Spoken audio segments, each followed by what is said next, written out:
Hello दोस्तों, मैं राहुल कुमार स्वागत करता हूं आपका अपने YouTube channel study growth fact at the rate में।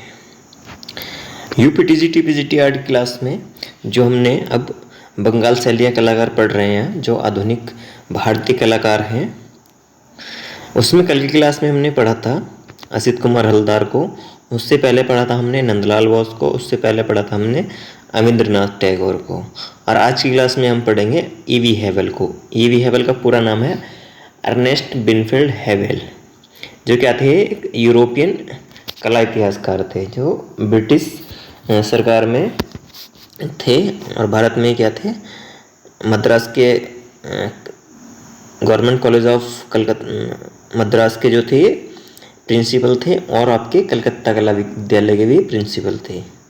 तो चलिए आज की क्लास स्टार्ट करते हैं। ईवी हेवल का पूरा नाम है अर्नेस्ट विनफील्ड हेवल, ठीक है।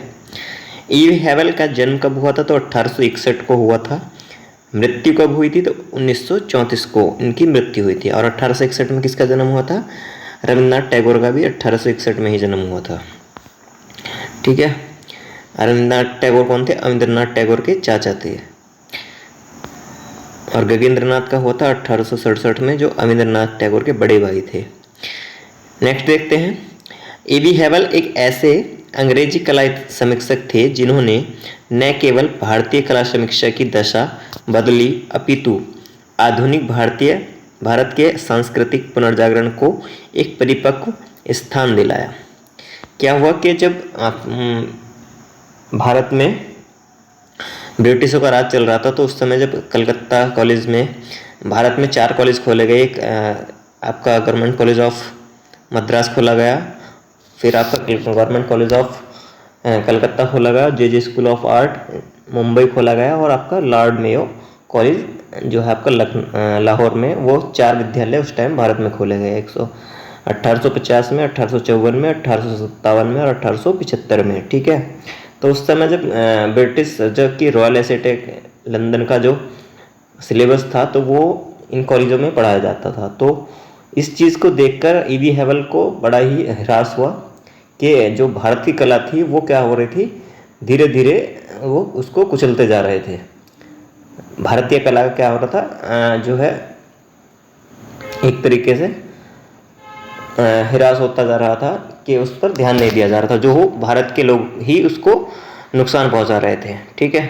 तो ईवी हेवल को देखकर थोड़ा अच्छा नहीं लगा, तो इन्होंने क्या किया, भारतीय कला को फिर से पुनर्जागरण करने के लिए अप्रत्यक्ष रूप से और प्रत्यक्ष रूप से अविंद्रनाथ टैगोर ने क्या किया, पुनर्जागरण उसका शुरुआत की इसकी, ठीक है। तो इसलिए नवीन जागृति के पिता मैं किसको कहा जाता, तो अविंद्रनाथ टैगोर को कहा जाता है, जिसमें सहयोग किसने दिया था? तो ईवी हेवल ने दिया था, ठीक है। ये क्या थे, ब्रिटिश अंग्रेजी कला समीक्षक के साथ ही क्या थे, भारत को अच्छे से क्या करते थे, अच्छा मानते थे भारतीयों को और भारतीय कला को। तो ठीक है, पाश्चात्य होते हुए भी इन्होंने भारतीय कला पर ज़्यादा ध्यान दिया था। तो नेक्स्ट देखते हैं। ईवी हेवल एक कला समीक्षक थे। अपने करियर की शुरुआत एक टीचर से की थी इन्होंने। जब हमारी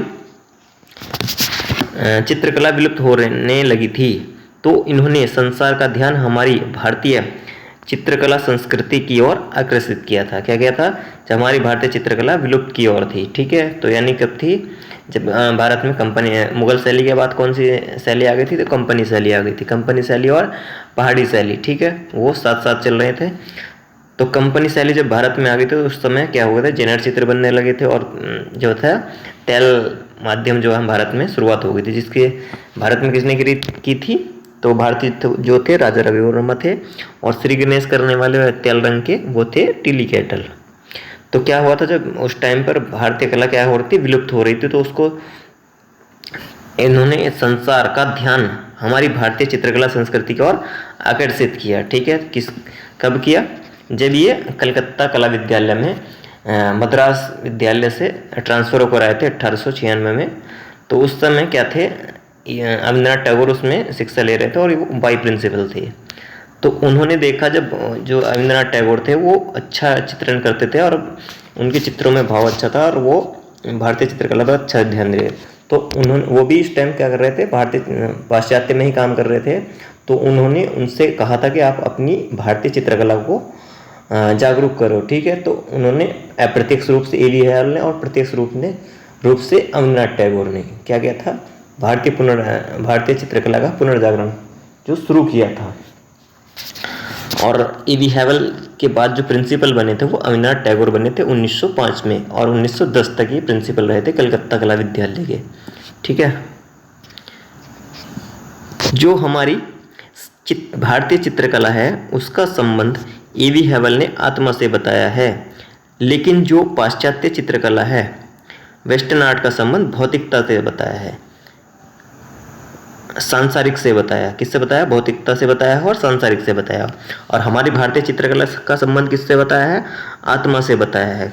क्योंकि ये क्या थे, अजंता के जो चित्र थे उनको देखकर ये बहुत ही प्रभावित हुए थे कि उसमें क्या था, भाव प्रधान थी, रेखा प्रधान थी हमारी भारतीय चित्रकला।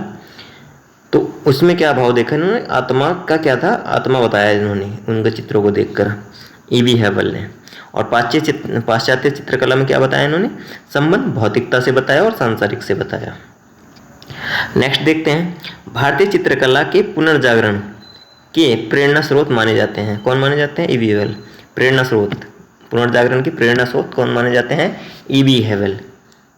इन्होंने ही भारतीय चित्रकला को पुनर्जागरण करने के लिए प्रेरणा दी थी। किसको? रविंद्रनाथ टैगोर को। नेक्स्ट देखते हैं, इन्होंने मद्रास कला विद्यालय में 1884 में प्रिंसिपल बनाया गया। फिर इनका स्थानांतरण यानी कि ट्रांसफर होकर क्या हो गया, ये कलकत्ता कला विद्यालय में प्रिंसिपल के तौर पर 1896 में बने, ठीक है। पहले कहाँ थे ये? मद्रास कला विद्यालय जो कब इस्टेब्लिश हुआ था, वो 1850 में हुआ था। कहाँ हुआ था? मद्रास में, ठीक है। पहला अगर भी पूछा जाए कि भारत का पहला कला विद्यालय कौन सा है, तो वो मद्रास कला विद्यालय है, ठीक है। कब हुआ था? वो 1854 में हुआ था। कलकत्ता कला विद्यालय 1854 में हुआ था। और आपका जो जे स्कूल ऑफ आर्ट मुंबई, वो आपका 1857 में इस्टेब्लिश हुआ था। और आपका लॉर्ड मेयर जो कॉलेज है जो लाहौर में है, वो आपका 1875 में हुआ था इस्टेब्लिश, ठीक है। तो इसके पहले प्रिंसिपल रहे थे मद्रास के जो थे ए.वी. हेयल थे। इसके बाद कौन थे? भारतीय जो थे आपके देवी प्रसाद राय चौधरी थे। और ये कलकत्ता के भी पहले प्रिंसिपल थे और मद्रास के भी पहले प्रिंसिपल थे ए.वी. हेयल। और दूसरे प्रिंसिपल कौन थे? रविंद्रनाथ टैगोर रहे।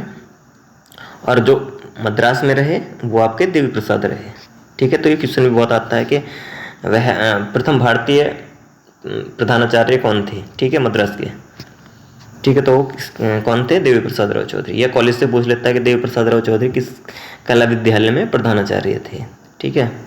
या रविंद्रनाथ टैगोर को पूछ लेता है कि रविंद्रनाथ टैगोर किस कला विद्यालय के प्रिंसिपल कब बने थे, या प्रिंसिपल कौन से कॉलेज के थे, ठीक है। तो कौन से कॉलेज के थे वो? रविंद्रनाथ टैगोर आपके कलकत्ता कला विद्यालय के कब बने थे? 1905 में बने थे। 1905 से 1910 तक उनका टाइम पीरियड है।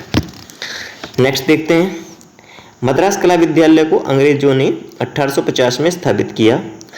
ये भारत में पहला कला विद्यालय था। क्या था? भारत में क्या था? पहला कला विद्यालय था, ठीक है, जो मैंने अभी आपको बताया। दूसरे प्रिंसिपल कौन थे इसके? देवी प्रसाद राव चौधरी थे। भारतीय चित्रों को लगाने की अनुमति ए.वी. हेयल ने लॉर्ड कर्जन से ली थी। लॉर्ड कर्जन कौन थे? इस टाइम पे भारत के गवर्नर थे, ठीक है। कौन थे? गवर्नर थे लॉर्ड कर्जन उस समय के भारत में। तो इन्होंने भारतीय चित्रों को लगाने की अनुमति किससे ली थी? लॉर्ड कर्जन से ली थी, ठीक है। ये भी क्वेश्चन आ जाता है कि ए.वी. हेयल किसके समय में काम कर रहे थे, तो ये लॉर्ड कर्जन के समय में काम कर रहे थे। W.C. आर्चर ने ए.वी. हेयल का खंडन किया इंडिया एंड मॉडर्न आर्ट में। इनकी पुस्तक है W.C. आर्चर की, ये W.G. आर्चर है, ठीक है। ए.वी. हेयल का खंडन कौन सी पुस्तक में किया? इंडिया एट मॉडर्न आर्ट में इनके विचारों को गलत ठहराया था। तो ये क्वेश्चन भी आता है कि ए.वी. हेयल के विचारों को किसने गलत ठहराया, तो वो थे W.G. आर्चर, ठीक है। नेक्स्ट देखते हैं, भारतीय मूर्तिकला एवं चित्रकला पर लेखन। क्या भारतीय मूर्तिकला और चित्रकला पर लेखन देखते हैं। कोलकाता के कला विद्यालय के प्रिंसिपल पद से अवकाश ग्रहण करने के 3 वर्ष बाद 1908 ईस्वी में हैवल ने अपना भारतीय मूर्तिकला एवं चित्रकला नामक ग्रंथ प्रकाशित करवाया। क्या हुआ, जब कलकत्ता कला विद्यालय में प्रिंसिपल थे तो जब इनका रिटायर हो गए थे 1905 में रविंद्रनाथ टैगोर बन गए थे प्रिंसिपल, तो फिर इन्होंने 3 वर्ष बाद अवकाश ग्रहण किया। इन्होंने 3 वर्ष के बाद क्या किया, 1908 में अपनी पहली पुस्तक कौन सी लिखी इन्होंने, भारतीय मूर्तिकला एवं चित्रकला। ठीक है, कौन सी, भारतीय मूर्तिकला एवं चित्रकला। इन्होंने काफ़ी सारी पुस्तकें लिखी हैं इसमें, जैसे अजंता फ्रेस्को हो गया। ठीक है, इसके कुछ समय बाद उनका दूसरा ग्रंथ कौन सा है, भारतीय कला के आदर्श। ठीक है, कौन सा, भारतीय कला के आदर्श प्रकाशित हुआ। भारत में कलात्मक तथा औद्योगिक पुनर्जागरण का आधार नाम से उनके विभिन्न पत्रों में प्रकाशित निबंधों का संग्रह सन 1912 ईस्वी में प्रकाशित हुआ था। कब हुआ था, पुनर्जागरण का आधार नाम से विभिन्न पत्रों में प्रकाशित कब हुआ था, ये 1912 में हुआ था। इसके पश्चात भारतीय कला निर्माण कला, उसका मनोविज्ञान, संरचना तथा विज्ञान नामक ग्रंथ प्रकाशित हुआ। कौन सा, भारतीय भवन निर्माण कला तथा उसका मनोविज्ञान, संरचनाओं तथा इतिहास नामक ग्रंथ इनका प्रकाशित हुआ। नेक्स्ट देखते हैं, प्राचीन तथा मध्यकालीन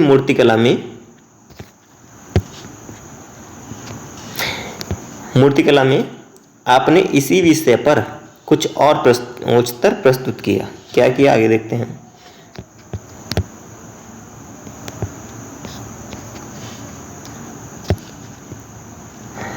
इस प्रकार भारतीय कला के इतिहास का पूर्ण अध्ययन करने के पश्चात ईवी हैवल ने अभिव्यक्ति की आवश्यकता को अनुभव करते हुए सन 1920 ईस्वी में अपनी प्रारंभिक रचनाओं का संक्षिप्त संकलन हैंडबुक ऑफ इंडियन आर्ट, कौन सा, हैंडबुक ऑफ इंडियन आर्ट नाम से ये पुस्तक प्रकाशित करवाई। कब, 1920 में।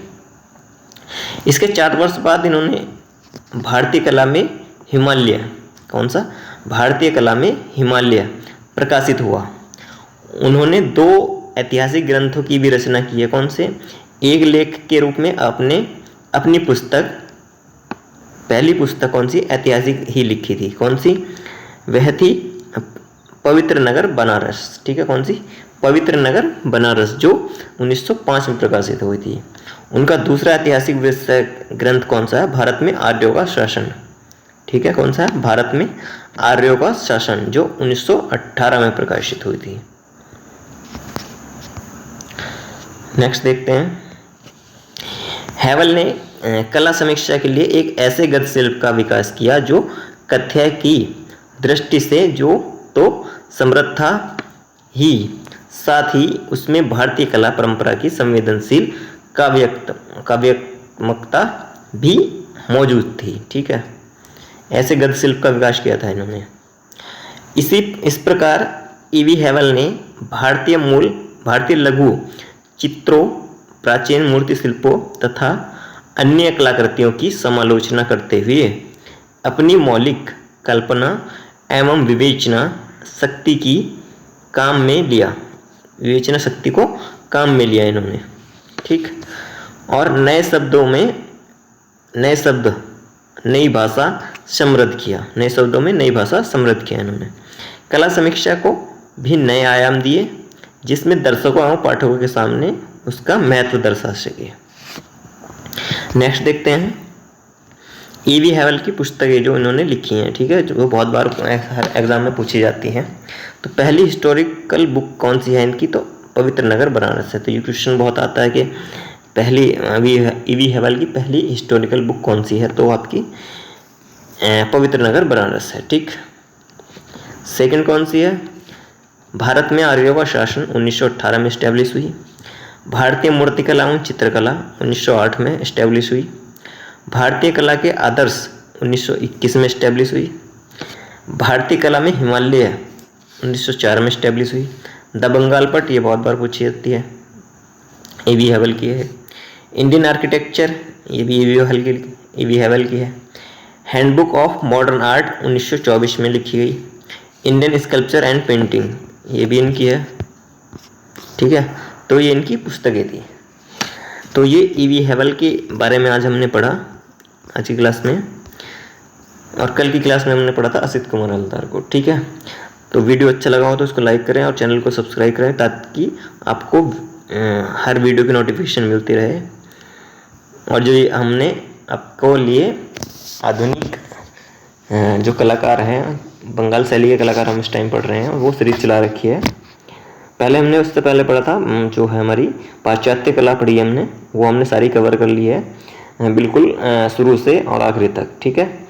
जिसकी हमने प्लेलिस्ट अपने चैनल पे बना रखी है, उसको आप भी वहाँ पाश्चात्य कला के नाम से, उसको आप वहाँ से जाकर देख सकते हैं, ठीक है। और ये हमारी जो बुक है, हम अपनी इस बुक से ही पढ़ा रहे हैं इसको, ठीक है। ये हमारी बुक है भारतीय चित्रकला का इतिहास, ठीक है। उत्तर प्रदेश शिक्षा सेवा आयोग द्वारा आयोजित परीक्षा TGT, PGT, NVS, KVS, DSSB art के लिए उपयोगी है, ठीक है। इसमें जो चैप्टर दिए हुए हैं हमने, कला का अर्थ, चित्रकला के तत्व, संयोजन के सिद्धांत, रंगों का महत्व, रंगों के प्रकार, कला के माध्यम, छापा कला, भारतीय चित्रकला 6 अंग, भारतीय चित्रकला का इतिहास, गुफाएं हो गई सारी आपकी, मध्यकालीन कला, मुगल शैली हो गई, राजस्थानी शैली हो गई, पहाड़ी शैली हो गई आपकी, और आपकी हो गई है गुजराती शैली, कंपनी शैली, राजा रवि वर्मा, बंगाल शैली के कलाकार हो गए आपके सारे, ये सारे कलाकार हैं, ठीक है। और भारत के प्रमुख कार्टूनिस्ट, अशोक के शिलालेख, भारत के महत्वपूर्ण मंदिर, भारत के प्रमुख दर्शनीय स्थल, भारत के प्रमुख वाद, विश्व के प्रमुख वाद, प्रमुख यूरोपीय शैलियाँ का उदय, भारत के घनवादी कलाकार, भारत के कला ग्रुप, भारत में स्थित प्रमुख राष्ट्रीय संग्रहालय, भारतीय चित्रकारों द्वारा बनाई गई चित्र श्रृंखला, भारतीय चित्रकारों के नाम व उनको दी गई उपाधियाँ व उपनाम, भारत के प्रमुख नगर एवं उनके वास्तुकार, कला के क्षेत्र में भारत रत्न, पद्म भूषण, पद्म विभूषण सम्मान, महत्वपूर्ण ग्रंथ एवं लेखकों के नाम, वैदिक कला, सल्तनत कला और आपकी सिंधु घाटी सभ्यता, ये इसमें सारे टॉपिक्स दिए हुए हैं, ठीक। जो कितने बुक पेज की है, ये 432 पेज की ये बुक है। इसको हमने अमेजोन पर डाला हुआ है, ठीक। इसकी कीमत हमने 99 रुपीज़ रखी है, और उसका जो लिंक है हमने चैनल के बायो में दिया हुआ है। और हमारी एक वेबसाइट है studyglove.com के नाम से, studyglove.com के नाम से, इस पर भी आप ये जितनी टॉपिक्स हैं हम सारे हमने वहाँ डाल रखे हैं, ठीक है। तो आप वहाँ से जाकर भी इसको पढ़ सकते हैं। तो चलिए आज क्लास यहीं समाप्त करते हैं। जय हिंद।